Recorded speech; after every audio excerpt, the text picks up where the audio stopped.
नमस्कार. महाराष्ट्राच्या पुढारीमध्ये आपले सर्वांचे सहर्ष स्वागत आहे.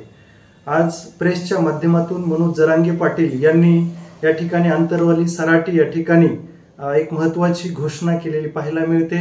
आंतरवाली सराटीमधून आत्तापर्यंत मी मराठा समाजासाठी लढलो, परंतु आता महत्त्वाचं की हे बळीराजावरती आलेलं जे संकट आहे तर ते परतून लावण्यासाठी या ठिकाणी निसर्ग तर कोपलेलाच आहे, परंतु या ठिकाणी हे सरकारही ह्या शेतकऱ्यावरती कोपलेलं आहे.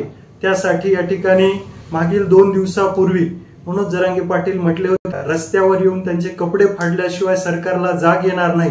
त्याच पद्धतीने आजही करारी शब्दामध्ये त्यांच्या करारी बाण्यामध्ये या ठिकाणी पत्रकार परिषदेच्या माध्यमातून सर्व शेतकरी बांधव असतील, शेतकरी कार्यकर्ते असतील, शेतकरी समाजसुधारक असतील, त्याचबरोबर शेतकरी संघटना असतील, शेतकरी संघटनेचे पदाधिकारी असतील, संस्थापक असतील, अशा सर्वांनी 2 नोव्हेंबरला या ठिकाणी आंतरवाली सराटी या ठिकाणी शेतकऱ्याच्या आंदोलनाची पुढील दिशा ठरवण्यासाठी सर्वांनी त्या ठिकाणी एकत्रित यायचंय आणि तिथून आपण आंतरवाली सराटीतून आपण शेतकऱ्यांसाठीचं जे काही आंदोलन आहे तर त्याची रूपरेषा कशा पद्धतीने असेल, या आंदोलनामध्ये प्रमुख मागण्या काय असतील हेही या ठिकाणी ठरवलं जाणार आहे.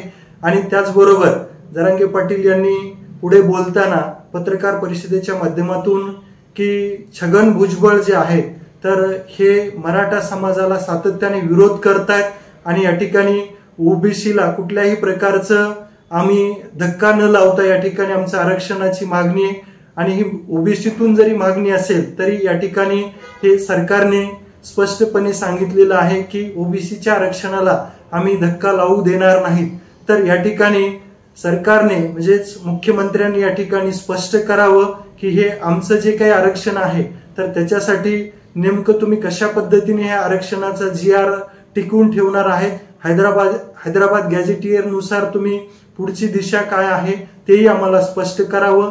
त्याचबरोबर छगन भुजबळ यांना तुम्ही पाठीशी कशा पद्धतीने घालतायत हेही आम्ही पाहतोय. अशा वेगवेगळ्या विषयावरती त्यांनी सविस्तर चर्चा केलेली आपल्याला पाहायला मिळते. सविस्तर पहा मनोज जरांगे पाटील काय बोलतायत. सगळ्यांना जय शिवराय. आपल्या शेतकऱ्यांच्या प्रश्नासाठी आज आपण पत्रकार बांधवांना एकत्र येऊन सांगायचं ठरवलं की महाराष्ट्रातल्या सगळ्या शेतकरी बांधवांना आणि शेतकऱ्यांच्या सगळ्या नेत्यांना ही माहिती व्हावी म्हणून आपण आज पत्रकार बांधवांच्याच माध्यमातून त्यांच्यापर्यंत निमंत्रण देत आहोत.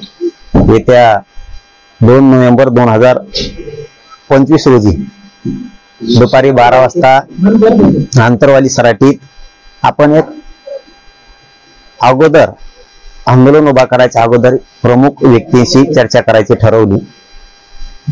शेतकरी संघटनेचे महाराष्ट्रात असणारे सगळे अध्यक्ष,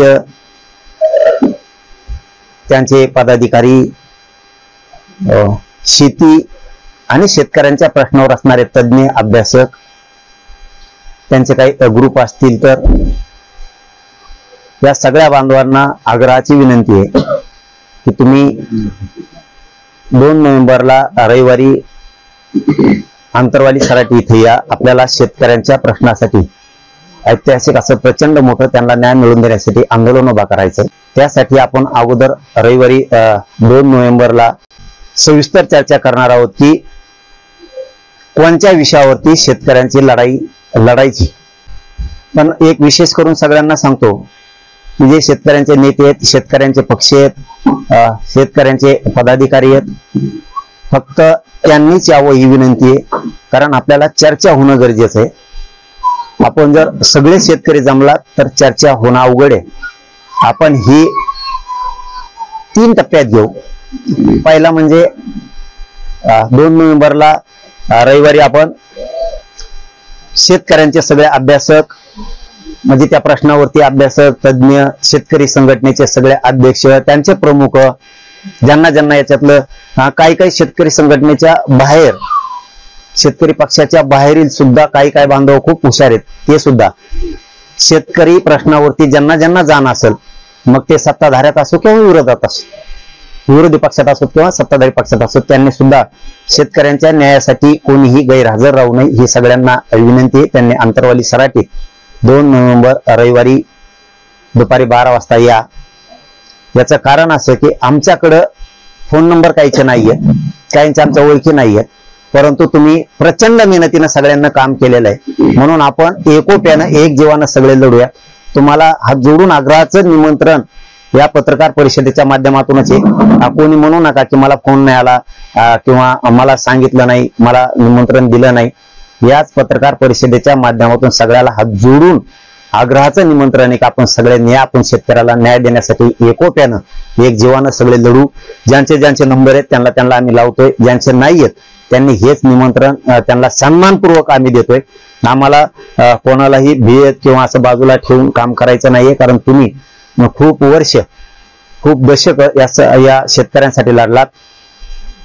तुम्हाला सन्मानपूर्वक आम्ही सगळ्यांना निमंत्रण यासाठीच देतोय की तुम्ही खूप मेहनतीनं कष्टानं शेतकऱ्यांसाठी लढलात. तुम्ही यावं. फोनचे कुणी हात जोडून विनंती, वाट बघू नये फोनची कुणी.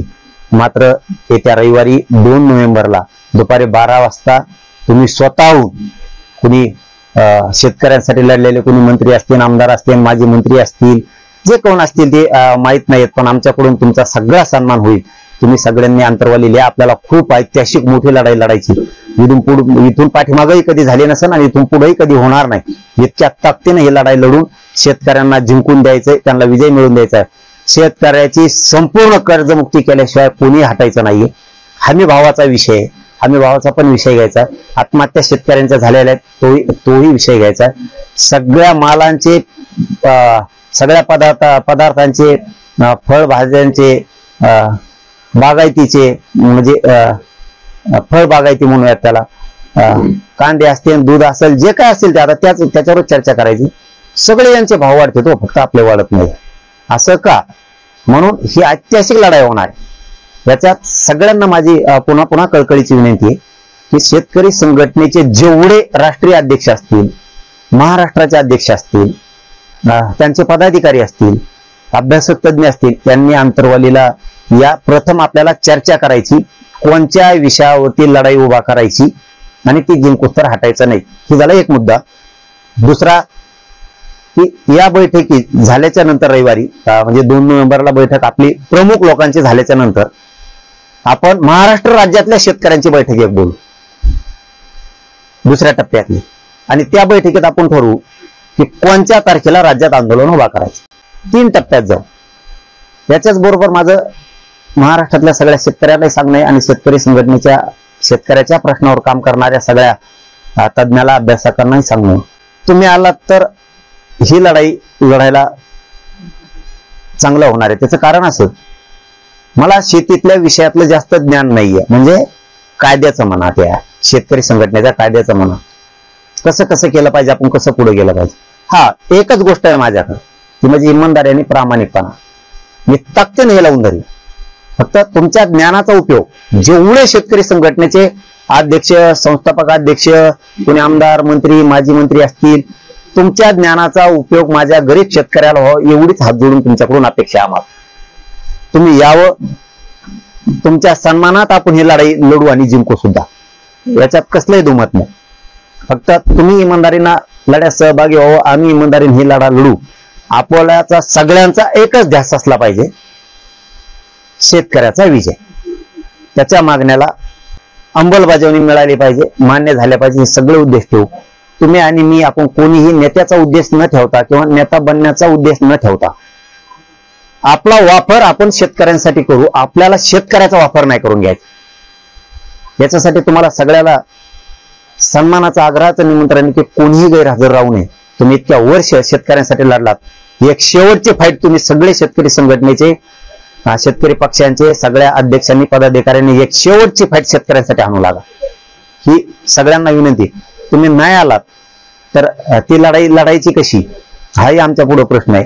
कारण पुढचं ज्ञान त्याच्यातलं नसल्यामुळं आम्ही माणसाची शक्ती पूर्ण देतो आणि शेतकऱ्यांनाही सांगतो, ज्या दिवशी दुसरी ही चर्चेची बैठक आहे, याला दुसरे कुणी येऊ नये. शेतकऱ्यांनी फक्त अभ्यासक, तज्ज्ञ आणि सगळ्या शेतकरी संघटनेचे अध्यक्ष, पदाधिकारी यांनी, मग ते विदर्भातले असतील, मराठवाड्यातले शेतकरी संघटनेचे अभ्यासक असतील, शेतकरी संघटनेचे अध्यक्ष असतील, पश्चिम महाराष्ट्रातले असतील, कोकणातले असतील, मुंबईतले असतील, खानदेशातले असतील, या सगळ्यांनी आंतरवालीत यावं. आपण एक विचारानं एक दिलानं सगळ्यांनी लढायचं ठरवू, कारण त्याच्यातली माहिती तुम्हाला आहे. पब्लिक आम्ही कमी पडू देत नाहीत, त्याचं काही टेन्शन घ्यायची गरज नाही. कशा शेतकऱ्याच्या नुकसान भरपाई मिळत नाही, कसा शेतकऱ्याची शान वाढत नाही, शेतकऱ्याची प्रतिष्ठा कशी वाढत नाही, शेतकऱ्याच्या मालाला भाव कसा मिळत नाही ते आम्ही बघतो. तुम्ही फक्त तुमच्या ज्ञानाचा उपयोग आतापर्यंत तुम्ही शेतकऱ्यांसाठी आयुष्यभर केलाय आणि पुढच्या ह्या शेवटच्या लढाई सुद्धा तुमच्या ज्ञानाचा उपयोग व्हावा एवढीच आमची अपेक्षा आहे. तुम्ही आलात तर ही लढाई लढायला आणखी जोर येईल. तुम्ही नाही आलात तर आम्हाला त्यातलं माहित नाहीये. त्यामुळे मग पुन्हा शेतकरी आपला अडचणीत राहील. तुम्ही सगळ्यांनी यावं, हे सगळ्यांना हेच आग्रहाचं निमंत्रण सगळ्यांनी समजावं, हाच फोन समजावा, हेच निमंत्रण समजावं. जेवढ्याचे नंबर आहेत तेवढ्याचे आम्ही 100% बोलवतो. आणि तुम्ही सुद्धा सगळ्या शेतकरी संघटनेच्या अध्यक्षांनी पदाधिकाऱ्यांनी तुमच्या जे ओळखीचे तुम्ही त्यांना स्वतःहून फोन लावून सांगा की आंतरवालीला चला, आपण जाऊन ही शेवटची लढाई जिंकू लागू. आपण उभं आयुष्य शेतकऱ्यासाठी काम केलंय, आताही आपण शेतकऱ्याच्या आंदोलनात ही शेवटच्या लढाईत उभा राहू असं तुम्ही एकमेकाला सांगून सगळ्यांना रविवारी बोलवा. आंतरवालीत आम्ही तुमची सगळ्यांची वाट बघतो. आव्हान केलं राज्य शेतकरी शेतकरी नेते त्यांच्यासोबत चर्चा केली. आंतरवालीतली टीम त्यांना सगळ्यांना फोन लावते. आंतरवालीतले जे शिष्टमंडळ आहे सगळं हे जितके ओळखीचे नंबर आहेत त्यांच्या कालपासून संपर्कात आहेत की तुम्ही यावं म्हणून, आणि ते आजही दिवसभर फोन लावणार आहेत. आंतरवालीचं जे शिष्टमंडळ आहे फोन संपर्क साधण्यासाठी, निमंत्रण सन्मानपूर्वक देण्यासाठी त्यांच्याकडे जेवढे नंबर उपलब्ध आहेत तेवढ्यांना सगळ्यांना ते कालही फोन लावतात, आजही दिवसभर फोन लावतील की 2 नोव्हेंबरला 2025 रोजी दुपारी 12 वाजता तुम्ही सगळ्यांनी आंतरवालीत या. मग ते सगळ्या संघटनेचे राष्ट्रीय अध्यक्ष असतील, संस्थापक असतील, त्यांचे पदाधिकारी असतील, अभ्यासक असतील, कोणी आमदार असेल, कोणी माजी आमदार असेल, कोणी माजी मंत्री असेल, शेतकऱ्यांसाठी कोणी माजी खासदार असतील, शेतकरी संघटनेचे कोणी पक्ष असतील, त्यांना सगळ्यांना ते सन्मानपूर्वक निमंत्रण देतील. फोन नाही उचलला तर त्यांना मेसेज टाकतील की तुम्ही याच. पण ते सगळे येतील अशी 100% आम्हाला आशा आहे की आमच्याच वतीनं त्यांना सगळ्यांना ते निमंत्रण देतात. आणि आम्हाला आशा आहे की शेतकऱ्यासाठी आयुष्य घातलंय सगळे शेतकरी संघटनेचे पदाधिकारी 100% अंतरावलीत येतील. अशी काही चर्चा झाली का? हो, आम्ही आजही बोलणार आहे. मी शेट्टी साहेब असतील किंवा तुपकर साहेब असतील किंवा खोत भाऊ असतील, सदाभाऊ खोत भाऊ असतील, पाशा पटेल भाऊ असतील, आणखीन ते जयंत पाटील साहेब असतील. त्याच्यात आता मला हे ओळखीचे नाहीये. आपले ते धोंडगे साहेब असतील, असे बरेच ते चटक साहेब आहेत, ते दुसरे आपले काल ते आजारी आहेत म्हणलेले ते विजय दादा असतील, ते असे बरेचसे आहेत त्यांचे. आपण काहीला काय वाटून पुन्हा एकच नाव घेतलं मग आमचं नाव नाही घेतलं मग आम्ही नव्हतो, त्यामुळे त्याला फड्यात पडत नाही. सगळे सन्माननीय शेतकरी संघटनेचे अध्यक्ष जिथपर्यंत माहिती तिथपर्यंत आम्ही फोन लावतो आणि त्यांना निमंत्रित करतो. आणखीन कोण कोण प्रहार संघटनेचे असतील, सगळे ते संस्थापक अध्यक्ष, आमदार कडू भाऊ असतील, जे काय असतील ना ते सगळ्यांनाच ते शिष्टमंडळ फोन लावते. नाही हो, करायची आता झाली नाही. आता चर्चा करायची 2 तारखेला आम्हाला सविस्तर की कोणत्या मागणीविषयी आपल्याला लढायचंय आणि जिंकायचंय. कारण बार शेतकऱ्याला पळून मजा नाही. शेतकरी पूर्ण ताकद ओतणारी दात, त्याच्यात जेवढी क्षमता आहे ना शेतकरी तेवढी क्षमता हे आंदोलन दाखवणार आहे. अर्धे लोक आंदोलनात राहणार आहेत कुटुंबातले आणि अर्धे लोक शेतात, म्हणजे कामही बुडणार नाही आणि आंदोलनही थांबणार नाही. एका घरात 4 लोक असले तर 2 आंदोलन, एका घरात जर 15 लोक असतील तर 7 तिकडं 7-8 शेतात, कोणाच्या घरात 2 असतील तर 1 आंदोलनात 1 शेतात कामासाठी. इतक्या ताकदीची लढाई होणार. पुन्हा असं आंदोलन देशाने बघितलं ना शांततेत होणार, पण शेतकऱ्याच्या पदरात न्यायच पडणार. कसा पडत नाही काय बघतो, फक्त यांनी येणं गरजेचं आहे. पाटील, तुम्ही आता बोलले की महाराष्ट्रातल्या बरोबरच राज्यातून देशातून सुद्धा मुख्यमंत्री यावे, तसं हरियाणा देशातले नाही म्हणलं मी, राष्ट्रीय अध्यक्ष. म्हणजे आता जालन्यातली जरी संघटना असली तरी तो राष्ट्रीय अध्यक्ष आहे, कारण त्यांचं कार्यक्षेत्र देशभर वाढवण्यासाठी त्यांना प्रत्येकाला राष्ट्रीय अध्यक्ष, कोणाला संस्थापक अध्यक्ष असे नावं लागलेले. त्यामुळे राष्ट्रीय अध्यक्ष राष्ट्रातलं देशातले नाही बोलवतात, फक्त महाराष्ट्रात. आता सरकारनं राज्यामध्ये जे शेतकऱ्यांचं नुकसान झालं होतं त्यावर दिवाळी कधी नुकसान भरपाई देण्याचं आवाहन केलं होतं. मात्र अभ्यास करून ज्या जालना जिल्ह्यातून आंदोलन करतायत तिथल्याच शेतकऱ्यांना अद्यापर्यंत मदत पोहोचलेली नाही.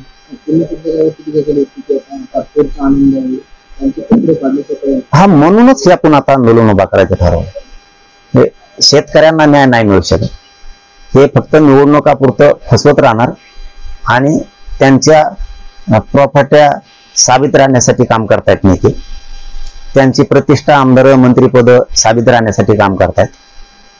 आपल्या प्रतिष्ठेसाठी शेतकऱ्याचं कोणीच काम करत नाही. प्रत्येक जण फक्त आशा लावतो, तुम्हाला हे देऊन ते देत नाहीत. 3-3, 4-4 वर्ष विमा पडले. 3-3, 4-4 वर्षाच्या नुकसान भरपाई तशाच पडल्यात. आणखी इकडे हमी भाव केलाय 7-8 हजार 9 हजार काय हमी भाव असेल त्यांचा. इथं जिनिंगला कशाला गेले की 3,500 4,000 याचा हमी भाव. तिकडे सांगत 7-8 हजार हे, आणि इकडे येते म्हणजे 3800 कापूस द्या, 2,500-3 हजार सोयाबीन द्या, आणि तिकडे भाव वेगळे. ही काय मिस्टेक चालली तेच बघायचं या आंदोलनात. दुधाला कसा भाव वाढत नाही, कांद्याला कसे वाढत नाहीत, फळबागाला कसे वाढत नाहीत, भाजीपाल्याचे भाव कसे वाढत नाहीत, आमचे कसं काय वाढत नाहीत, मालाचे भाव कसं काय वाढत नाही, माल म्हणजे सगळे आले शेतीमाल, हे कसं काय वाढत नाही हे बघायचं आम्हाला. कर्जमुक्ती कसं काय होत नाही भाव ह्या बारीनं बघायचं. कोण करीत नाही. आणि तेव्हा महाराष्ट्रातल्या शेतकऱ्यांची कर्जमाफी न करता आमच्या छाताडावर कोणचा नेता महाराष्ट्रात हिंडतोय तेच आम्हाला बघायचं. तो महाराष्ट्रात कसं काय हिंडतो, म्हणजे आमची इज्जत घालून तो महाराष्ट्रात हिंडतो का? यांच्या 1000 कोटीच्या प्रॉपर्टी झाल्या. आमचं आता पावसात सगळं वाहून गेलं, उद्ध्वस्त आयुष्य झालं शेतकऱ्यांचं. त्याच्यामुळे शेतकऱ्यांनी ना आता यांना नीट करण्याचे दिवस आले. एकाही महाराष्ट्रातल्या शेतकऱ्यांनी बॅलेट पेपर आपल्या गावात लावून द्यायचा नाही. आपल्या मागण्या मान्य झाल्याशिवाय ते निवडणुका फेवडणुका तिकडे खड्ड्यात गेले. म्हणजे आपल्याला काय रिश आहे का त्यांना निवडून आणायची, निवडणुका घ्यायची? आणि आपल्या लेकरा बाळांचं काय?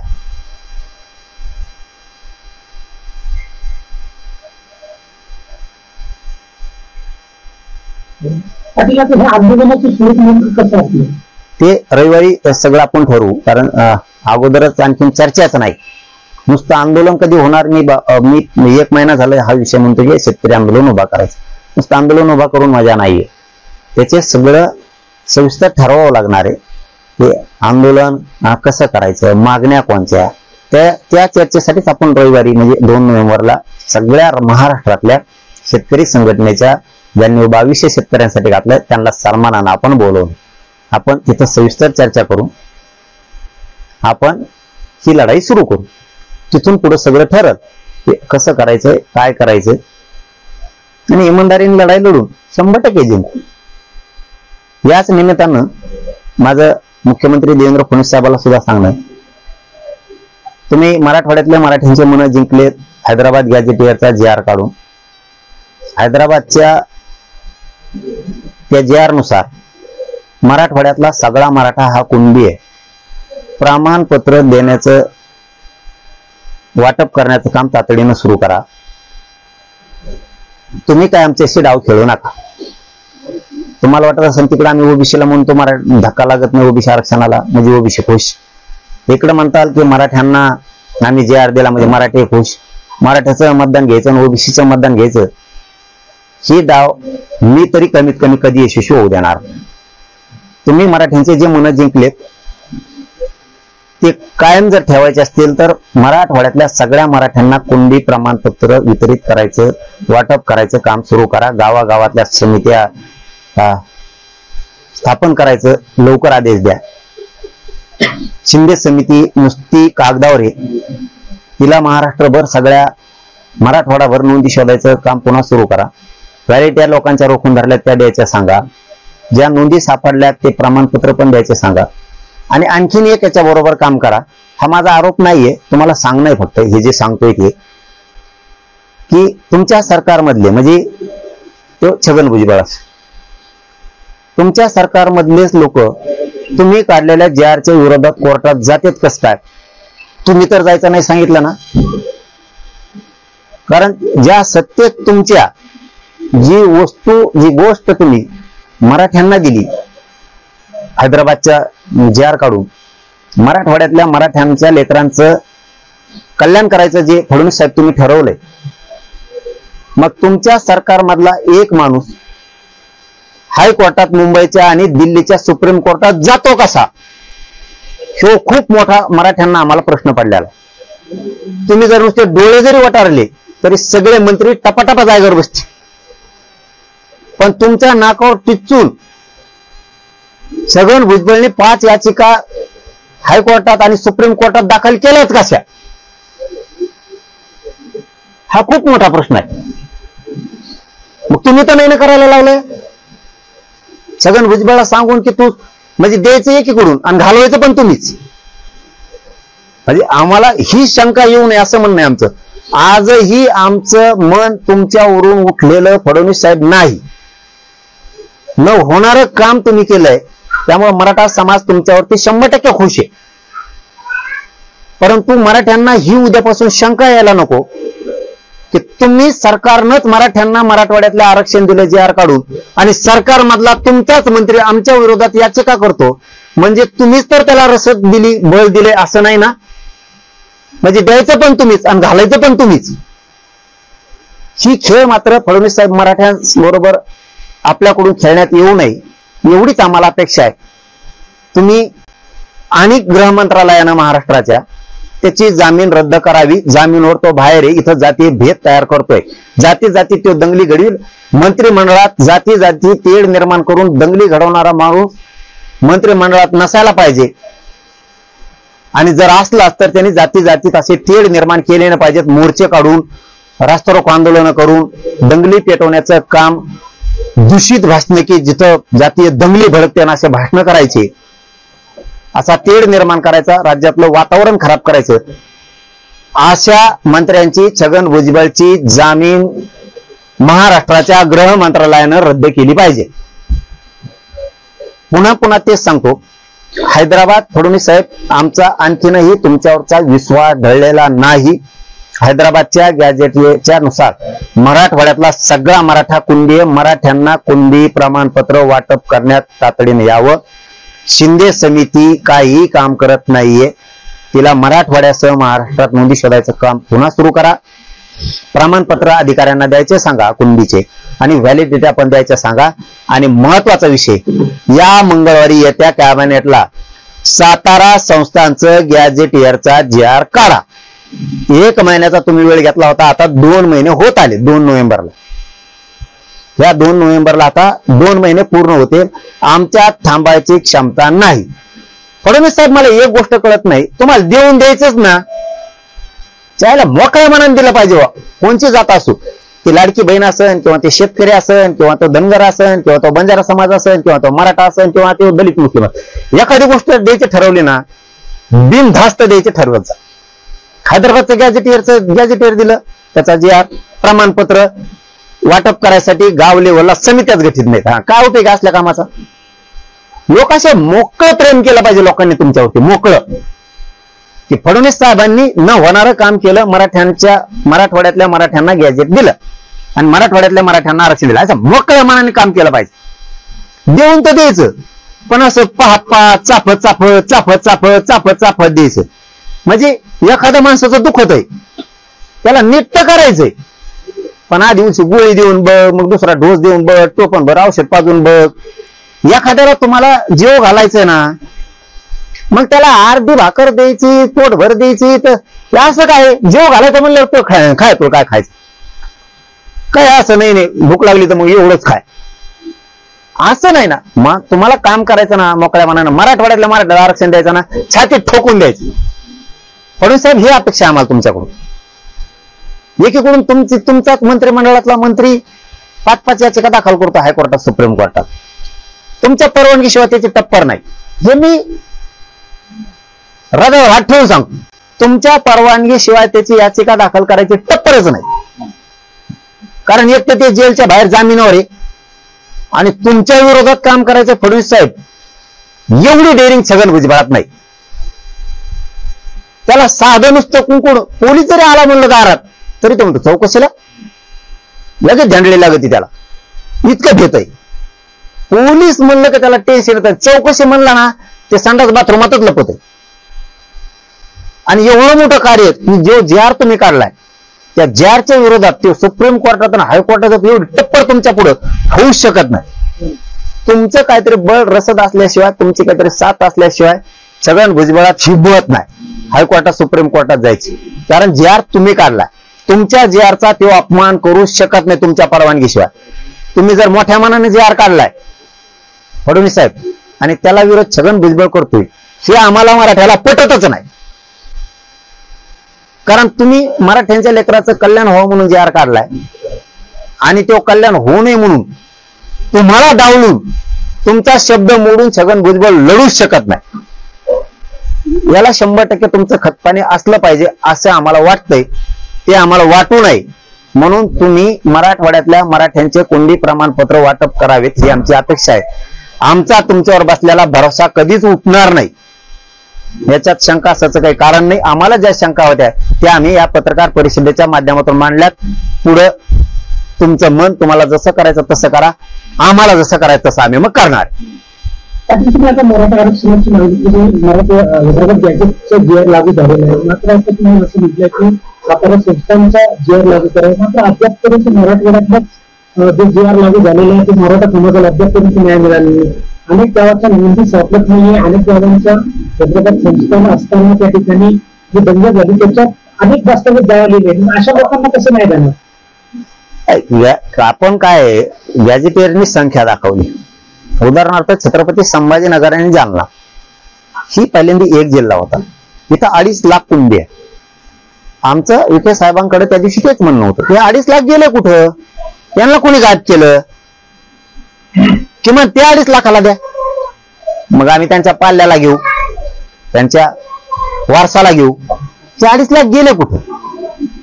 जवळपास 2,13,000 नांदेड जिल्ह्यात आहे, 1,39,000 जवळपास बीड जिल्ह्यात आहे, धाराशिवला आहेत, लातूरला आहेत, परभणीला आहेत, हिंगोलीला आहेत. हे गेले कुठं? आमचं हे म्हणणं आहे. कारण त्या काळातला असणारा मराठा 2.5 लाख होता, तर आता त्याचे 7-8 लाख झालेच ना. म्हणजेच मराठवाड्यातला सगळा मराठा गॅजेटियरच्या नोंदीनुसार सगळा कुंडे तुम्ही ते देऊन टाका, हे म्हणणं आहे आमचं. नुसतं तुम्हाला फडणवीस साहेब एकटं ओबीसी म्हणून चालणार. मराठ्यांना डावलून सत्ता येत नाही याचा अनुभव तुम्ही विधानसभेला घेतलेला आहे. मराठ्याशिवाय राज्यात सत्ता येऊ शकत नाही आणि मराठ्यामुळे सत्ता आलेली. तुम्ही इतक्या लवकर फडणवीस साहेब ते विसरू नका. आणि आम्हाला तुमच्यावरती टीका पण नाही करायची, कारण ज्या माणसानं आता गॅजेटियरचा जे आर दिलाय, जो आम्हाला देईन त्याची वाहवा केली पाहिजे, स्तुती केली पाहिजे. ते संस्कार मराठ्यावर. जो देणार नाही त्याची स्तुती करत बसव काय? त्यांनी दिलेच. फक्त आमचं एवढंच म्हणणं आहे, आता तुम्ही जे आर काढला ना ते प्रमाणपत्र वितरित झाले पाहिजे, त्या समित्या गठीत गावागावात झाल्या पाहिजे. त्या का होत नाहीत? आता महिना 1.5 महिना झाला, का होत नाहीत?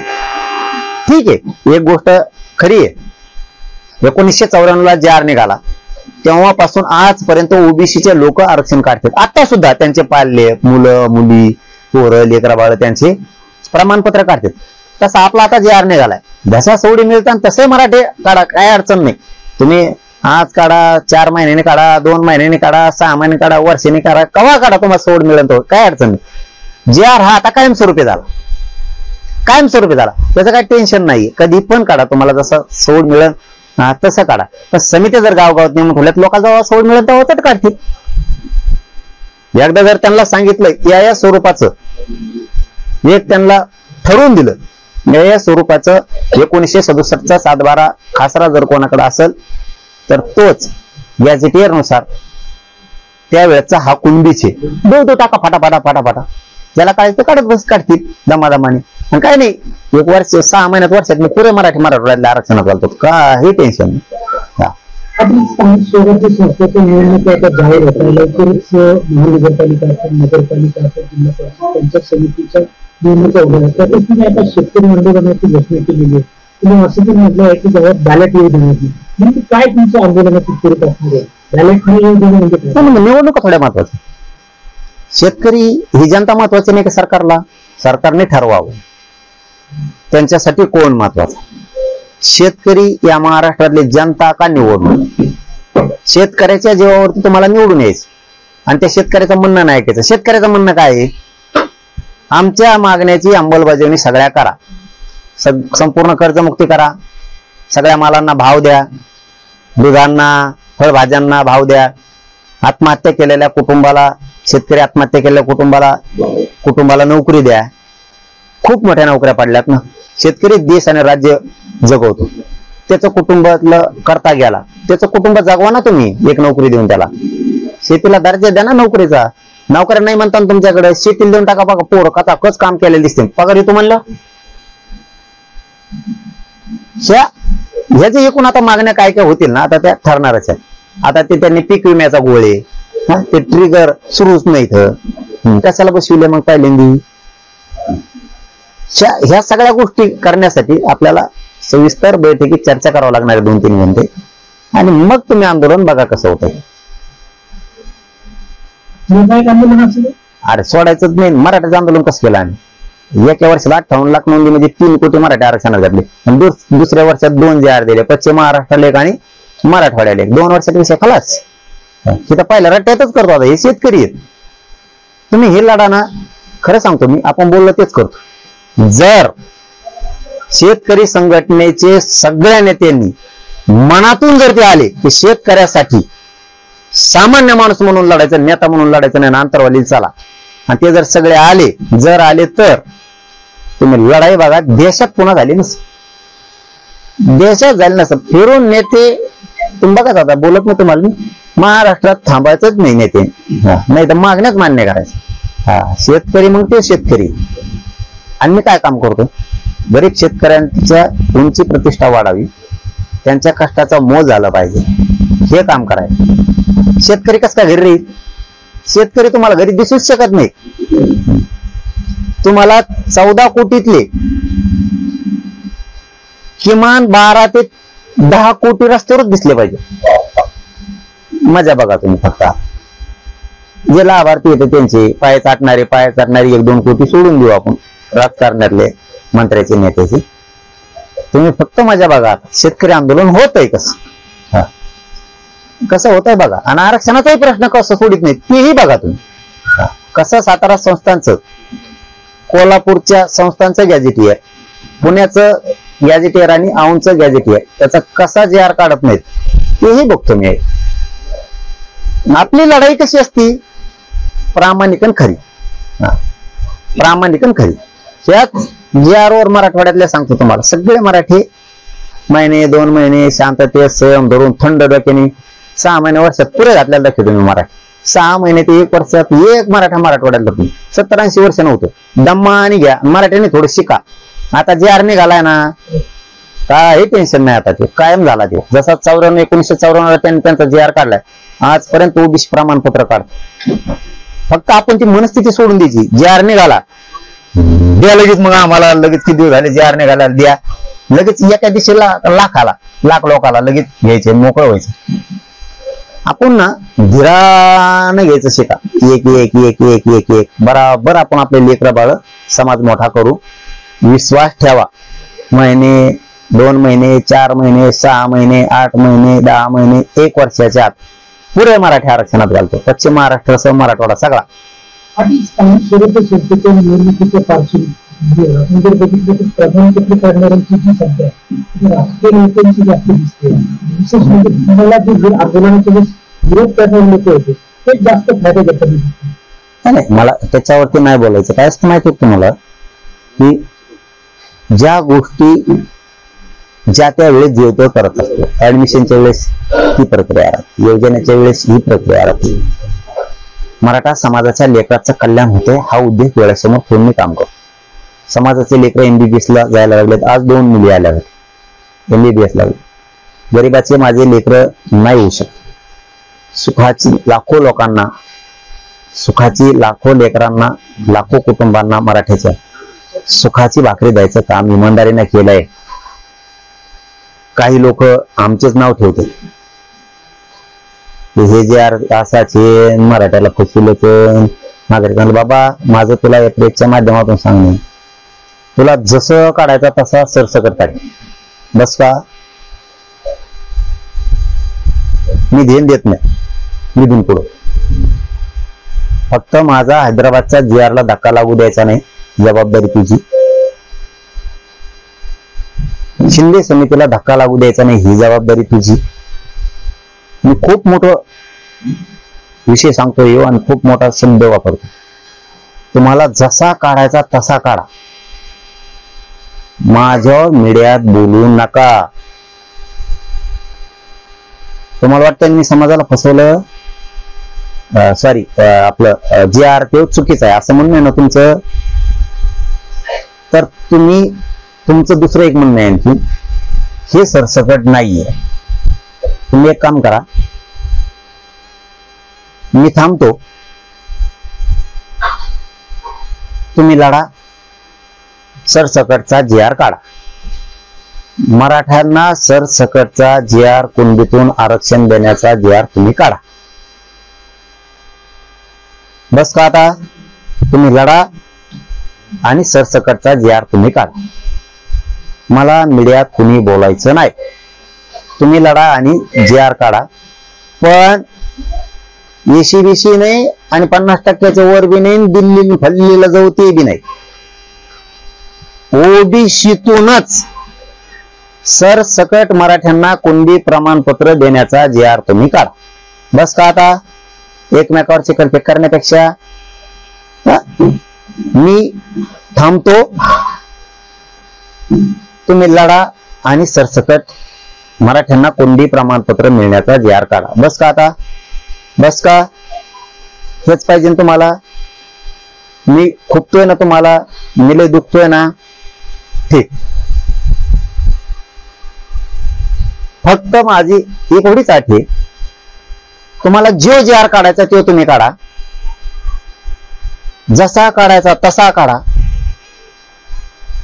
फक्त माझा हैदराबादचा गरीब मराठ्यांसाठी काढलेला जी आर रद्द होऊ द्यायचा नाही. तुम्ही तो तसाच ठेवायचा, तुम्हाला जो काढायचा तो काढा.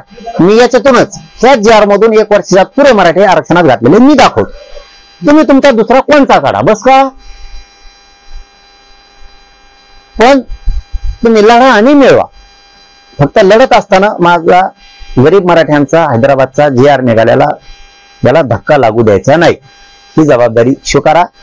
शिंदे समितीला धक्का लागू द्यायचा नाही, ही जबाबदारी स्वीकारा. आणि ओबीसीतून मराठ्यांना आरक्षण सरसकट कुणबी प्रमाणपत्र मिळवण्यासाठी तुम्ही लढा. बस का आता? आणि ज्याला कुणाला मराठ्यांना वाटत असेल तुम्ही असं कशाला बोललात, असं कशाला म्हणलात, तुम्हीच लढणं गरजेचं आहे. तर मी असं का म्हणलो, त्यांनी मला प्रत्यक्ष माझ्याकडे यावं, मी त्याला समजून सांगतो. मीडियातून सांगण्यापेक्षा, आपल्यातच लोकांची चिखलफेक करण्यापेक्षा. यांचे फक्त डाव आणि षडयंत्र चालले झेनेन देण्याचे माझ्या विरोधात. त्याच्यापेक्षा सोपा आणि सरळ मार्ग, तुम्ही लढा आणि तुम्ही सरसकट ओबीसीतून कुणबी प्रमाणपत्र मिळण्याचा मराठ्यांना जी आर काढून द्या. दुसरं नाही. हा, तुम्ही दुसरं म्हणता तर ते अजिबात आम्ही कुणी ऐकणार नाही. आणि तुम्ही 1 वर्षात काढा. बस का आता? आम्ही सरकारला महिना, 2 महिने, 4 महिने, 6 महिने करता 2 वर्ष वेळ देऊन एवढे मिळवलं.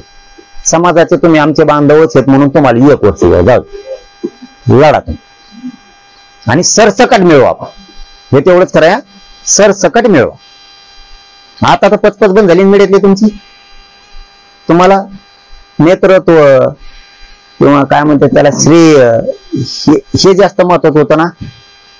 घ्या श्रेय तुम्ही का, तुम्हीच जी आर काढा, तुम्हीच घ्या. मला दुसरे काम आहेत ते करतो मी. तर मला दुसरे काम आहेत 1 वर्षात ते करतो मी. माझ्या जी आर नुसार मी माझ्या मराठ्यांचे लोक मराठवाड्यातले सगळे आरक्षणात घालतो. मला ते काम आहे. मला पश्चिम महाराष्ट्राला जी आर काढलेला आहे ते पश्चिम महाराष्ट्रातल्या मराठ्यांनी त्या जी आर वर घालतो. फक्त हे दोन्ही जी आर रद्द न होऊ द्यायची जबाबदारी तुमची. सगळं काम तुमचं. आमचं नका रद्द होऊन देऊ, फक्त तुमचं चालून द्या. तुम्ही किती भारी काढा, आता काय राहिलं राव. तुम्हाला जेव काढायचं तेव काढा, फक्त ओबीसीतून पाहिजे, कुणबीचं आणि सरसकट पाहिजे. कुणबींदा असतं. आमचं काही म्हणणं नाही, कारण मला दुसरं काम आहे. मी 1 वर्ष, 6 महिने, 2 महिने, 1 महिन्यात मला सगळे मराठ्यांचे शांत डोकं ठेवून हे घालायचे नसतं. तुम्ही नुसतं असं कुरापतीच करीत राहणार, जेव्हा झालं तेव्हा झालं. त्याच्यापेक्षा ना तुम्हाला मुभा आहे, तुम्ही लढा आणि मिळवा, पण सरसकटचा. कारण मला ही काम आहे. मराठवाड्यातले आणि पश्चिम महाराष्ट्रातले मराठी कुणबीत घालायचे, आरक्षण द्यायचं त्यांना. दुसरं पण काम आहे मला, गावागावात मराठा सेवक बी पक्के कट्टर तयार करायचे. आणि मला मराठ्यांचे पोर आता व्यवसायाकडे पण लावायचे. कारण काहींना नोकऱ्या, काही शिकून मोठे होतील. मराठ्यांच्या पोराच्या हातात मला व्यवसाय पण द्यायचा आहे. काय असतं, जशी मराठ्यांच्या पोराला आता सवय लागली, आंदोलन म्हणलं की त्या क्षणात आंदोलनावर पळत येत, म्हणजे आपलं त्यामुळे त्याला चटक लागल्यासारखं नाही का. त्याला आपण असं म्हणू की त्याला स्पिरिट म्हणा, उत्साह म्हणा, की ताबडतोब आंदोलन म्हणलं की पोरं येते. तसे पोरांना मला आता व्यवसायाची चटक लावायची. प्रत्येकाला पैसे कमवायची कष्टातून ही सवय लागली पाहिजे. ती सवय मला लावायची. त्यांना आंदोलन म्हणलं की पळत येते, तसं व्यवसाय म्हणलं की पळत आले पाहिजे. व्यवसाय करायचा मला, पोरं व्यवसायाकडे लावायचे. मला बरेचसे बाकीचे काम आहेत.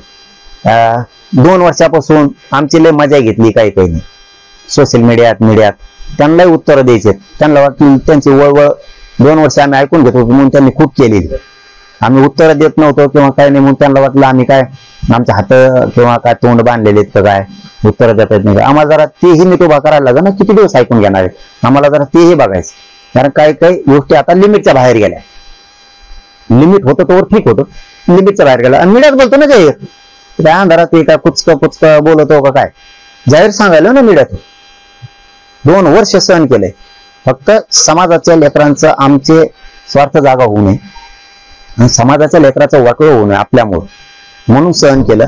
आता समाजाला जवळपास सगळ्या गोष्टी दिल्या. लाखो घरं समाजाची सुखी भाकर त्यांना द्यायचं काम, आनंद देण्याचं काम केलेलं आहे आणि पुढेही करणार आहे.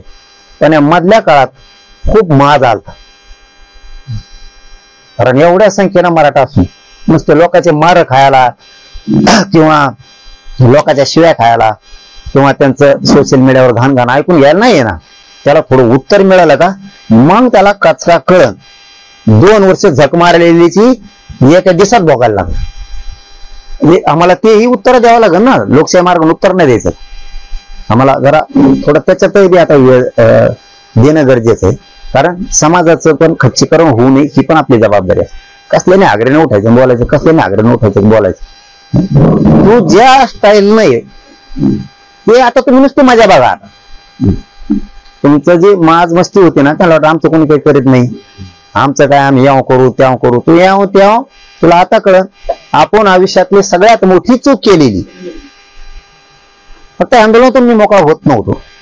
समाजाच्या लेकराचा आयुष्याचा प्रश्न होता म्हणून जाऊ द्या सोडून चालूच असतं. पण ते दमत खायनात, ते जास्तच करायले.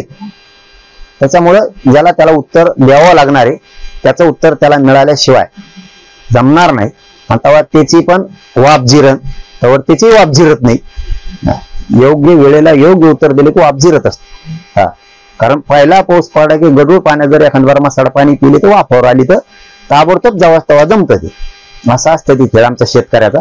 तसं टायमाला जवळचे तवा बरं असतं. आता 2 वर्ष खूप वाफावर होते, थोडी वाफ जिरीनं आमची जबाबदारी आहे की आता जिरावंच लागणार आहे. मला लई काम आहेत दुसरे पण. त्यावर आपलं तुम्ही मीडियात बडबड करण्यापेक्षा, कुटाने करण्यापेक्षा, करण्यापेक्षा आपला सरसकट JR काढा, तुम्ही लढा, माझ्या समाजाला द्या. फक्त एक माझा मराठवाड्याचा 17 संस्थांचा JR रद्द होता कामा नये, जबाबदारी तुमची आहे. ती तसंच राहायला पाहिजे. तुम्ही 50 काढा, मग बस का 50 JR काढा, योकारी लागते तसे भारी काढा, हलके काढा, जसे काढायत तसे काढा. मी त्या JR वर मराठवाडा आणि पश्चिम महाराष्ट्राच्या JR वर पश्चिम महाराष्ट्र आरक्षणाला घातलेला दाखवतो. आणि त्यावर शिंदे समिती पण सुरू आहे. माझी शिंदे समितीला सुद्धा धक्का लागता कामा नये, ते पण तुम्ही बघा. शिंदे समिती आणि 2 JR या 3 गोष्टीतून महिना, 2 महिने, 3 महिने, 4 महिने, 8 महिने, 1 वर्षाच्या पुरे मराठी आरक्षणात घालतो मी एकटा. बघा घालतो का, माझ्या मराठ्याचं कल्याण करू.